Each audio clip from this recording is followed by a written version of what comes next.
әлімжан, сізге қоятын бір-екі сұрағым бар еді. Өткенде сіздерге эксперимент барысында алдын ала біраз тапсырмаларын жібердік өздеріңіз білесіздер, иә? Оны студенттер орындады.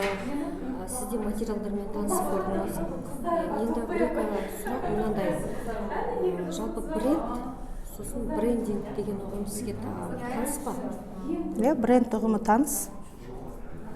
Брендинг дейсіз ба? Брендинг деген білмейсіз, бірақ брендинг. Бренд деген, иә. Енді сол брендке ұлттық құндылықтарды жатқызуға болады ма? Әрине, өзіміздің ұлттық құндылықтарымызды жатқызуға болады. Ұлттық киімімізді, мысалы, ұлттық сусындарымызды жатқызуға болады. Неге олай деп ойлайсыз? Енді өзіміздің құндылықтарымызды өзіміз дәріптеп, өзіміз биікке көтермесек, онда кімге керек? Сондықтан дәріптеуге болады, бренд деп шығаруға. Енді мына ұлттық брендтерден бөлек жалпы брендтер, сіз білетін қандай брендтер бар? Енді көп қой қазір. Қазақстандық бренд, шетелдік брендтер. Әркім өзінің жеке жаңағы өзіне қатысты, өзі шығарған дүниенің барлығын бренд деп алып жатыр ғой енді қазір. Неге? Киімнің де бар бренді, сөмкелердің де түрлі бренд, аяқ киімдердің де. Әр ұлттың өзінің бренді бар. Сондықтан әркім өзінің жаңағы не дейміз, жеке өзінің қолынан шыққан, өзінен шыққанды бренд деп жатыр ғой енді қазір. Сіздің ойыңызша қандай брендтерді тіл үйренуде қолдануға болады? Тіл үйренуде дейсіз ба? Тіл үйретуде. Тіл үйретуде. Яғни мысалы біз қазір шетелдік студенттерге қазақ тілін үйретуде өзіміздің жаңа айтып кеткен қазақтың ұлттық киімдерін, ұлттық сусындарын бренд қылып соларды үйретуге болады. Қазақтың ойындары бар түрлі.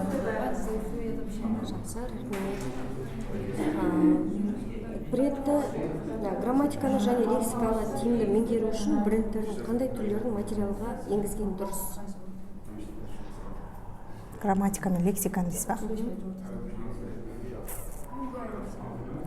Соны тілшілерден сұрау керек шығар. Сол кісілер енгізді. Біз көбіне әдебиетке бұрғасын қандай енгізуге болады? Жалпы мысалы сіз қазақ тілінен сабақ бересіз ғой, иә? Қазақ тілін үйреткен кезіңізде кейде бір грамматиканы да үйретесіз ғой, ішінара, иә? Өтіреміз, иә. Қосымша қалай жалғану деген сияқты. Сол сияқты лексиканы, мысалы, сөздердің мағынасын үйреткен кезде, иә? Сол кезде қалай қолдануға болады деп сұрады. Қалай қолдануға болады? Қолдансақ болады. Біз енді көбіне шетелдік студенттерге сөйлеу жағын үйретеміз. Грамматикадан көрі сөйлеу, күнделікті ауызекі сөйлеуді үйретеміз. Көбіне. Сөйлеуде, яғни брендтерді және дәріптейміз ол. Сосын бұл кісілер біліп келеді көбіне. Бірақ қосымша, бірақ қатты қызығады біздің брендтерге. Жаңа айтып жатыр, қымыз деп жатыр, саумал деп жатыр, қымыран, шұбат деп жатыр.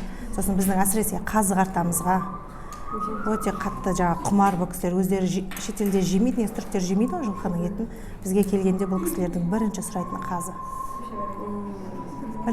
қазы. Жаңа тілдік дағдыларды дамыту үшін сіз осы сабақ үдерісінде ұлттық брендтерді пайдаланып көрдіңіз бе? Әрине пайдаланамыз ұлттық брендтерді. Жаңа айтып жатыр ғой, біріншіден тағамдар, бауырсақ, мысалы наурыздың кезінде наурыз көже, талқан, сөк, барлығын, сосын киімге өйдеде ұлттық киім. Өзімізде әрине ұлттық киімімізді нақыштап киіп жүреміз, және бұл кісілерге де пайдаланамыз, айтамыз барынша. Кімдерден қандай киімдер олар? Күнделікті енді нымшаны. Енді күнделікті киіп жүргеніміз қазір нымша. Шапанды айтамыз, нымшаны айтамыз, тақияны айтамыз, бөрікті айтамыз. Сосын көбіне әбзелдерінде айтамыз.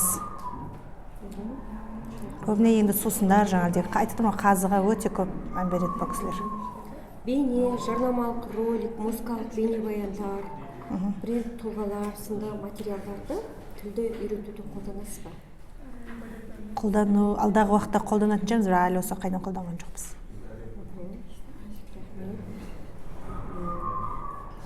Жоғарыдағы сұрақта, яғни жаңа айтып кеткен сұрақта көрсетілген материалдарды қолдану тәжірибеңіз болса, егер олардың тіл үйретуде қандай артықшылықтар бар деп ойлайсыз?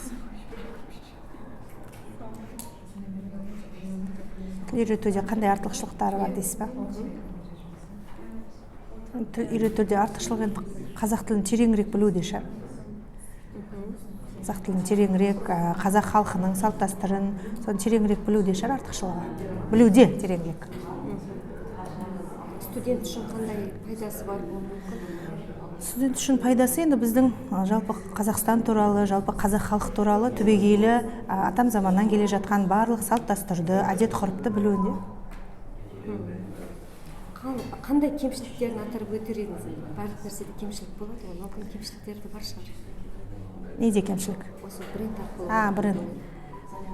Өзіміздің қазақ болсын, қандай кемшілік болады? Кемшілік тұстар. Кемшілік тұстар жоқ деп ойлаймын. Барлығы дұрыс, кемшілік тұстар жоқ деп ойлаймын. Көп рахмет, сау болыңыз. Жақсы, рахмет сіздерге де.